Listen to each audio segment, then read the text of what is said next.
Kémy Séba déchu de sa nationalité française.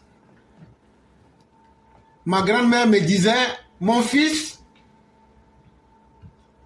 si tu sèmes maïs, faut pas t'attendre à récolter corosol. J'ai dit, grand-mère, mais ça c'est quel... C'est quel... Comment je vais appeler le mot? C'est quelle parabole bizarre que tu me donnes là? Elle me dit, mon fils, ce sont les proverbes africains. Elle me disait, ce que tu sèmes, tu récolteras.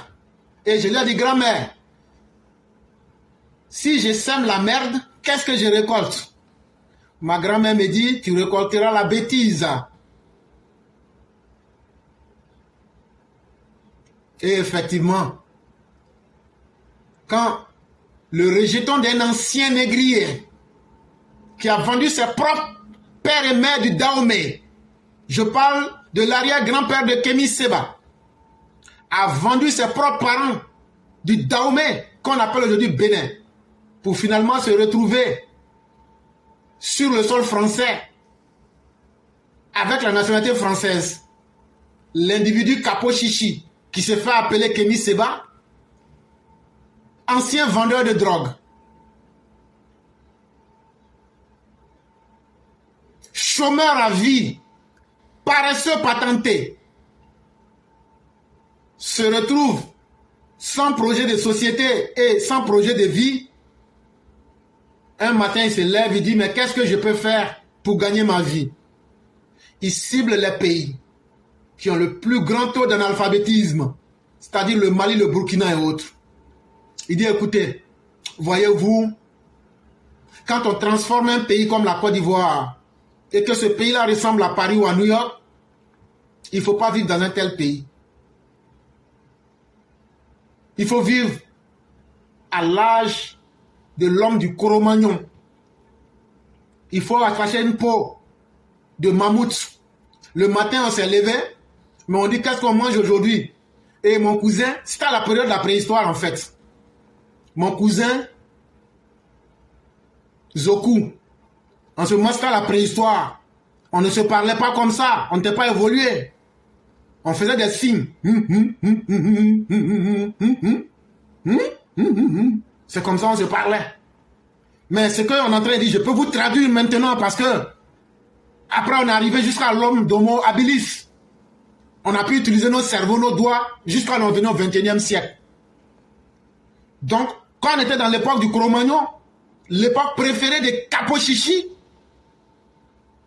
un jour, mon cousin Zoku, je lui dis, Zoku, mais est-ce qu'on ne se fait pas un mammouth? Ça, c'était les gros éléphants à l'époque. Je lui dis, mais Zoku, allons-nous faire un mammouth? Et quand on va, mais Zoku me dit, mais on fait comment? Je lui dis, mais tu connais? Il faut tailler une pierre là. Zoku taille sa pierre et on va. Et on a réussi à se faire le mammouth. Et quand on est revenu, c'était nous les champions. Hein? Et donc on a pris un peu de peau de mammouth. Et vous savez ce qu'on a protégé en premier. Voilà, c'est la tenue d'Adam. Voilà, une fois que tu attaches ça dans une peau de mammouth, tu es habillé. Et c'était tout. Et on vivait bien. Et donc Kémy Séba nous invite à aller dans cette époque, surtout les Maliens, les Burkinabés et autres. Mais pour bien vivre comme un homme du Cro-Magnon, il n'y avait pas la notion de nationalité. Il fallait accepter d'être un sauvage endurci. Et c'est ce que Kémy Séba vient d'obtenir. Quand tu sèmes la sauvagerie, tu en récoltes les conséquences. Et donc lui qui voulait se moquer des Africains, pour dire non mais de toute façon moi je peux me permettre toutes les conneries. Et à la fin de la journée, je suis toujours français. Et je peux me lever. Et je me barre en France. Et je vous laisse avec votre mère de ouf. Parce que c'est comme ça les gens en France parlent maintenant. Et je me barre en France. Et je vous laisse avec votre mère de ouf. Ah, quand tu as semé la merde, tu récoltes ouf. Kémy Séba vient d'obtenir les conséquences de son ouf. Maintenant, il va vivre comme un vrai indigène sous-évolué, première catégorie. L'individu a été déchu de sa nationalité française. Lui qui se disait kamit, africain, tu vas maintenant expérimenter la beauté de nos fleuves.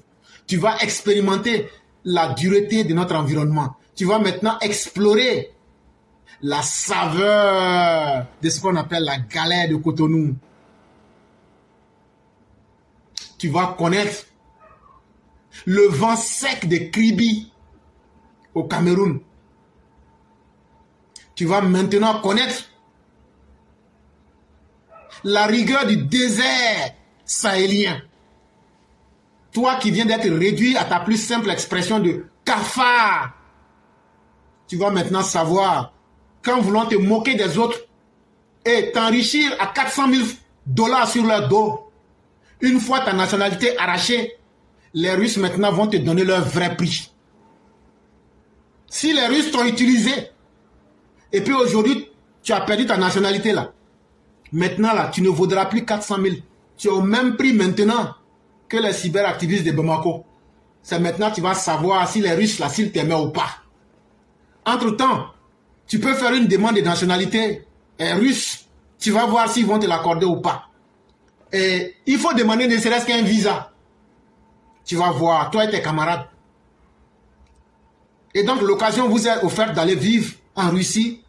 Et nous vous souhaitons bonne chance. Et je ne sais pas comment on dit bon voyage en russe. Mais en tout cas, à partir de Google Translate, je te souhaite bon voyage en Russie. Surtout dans le goulag.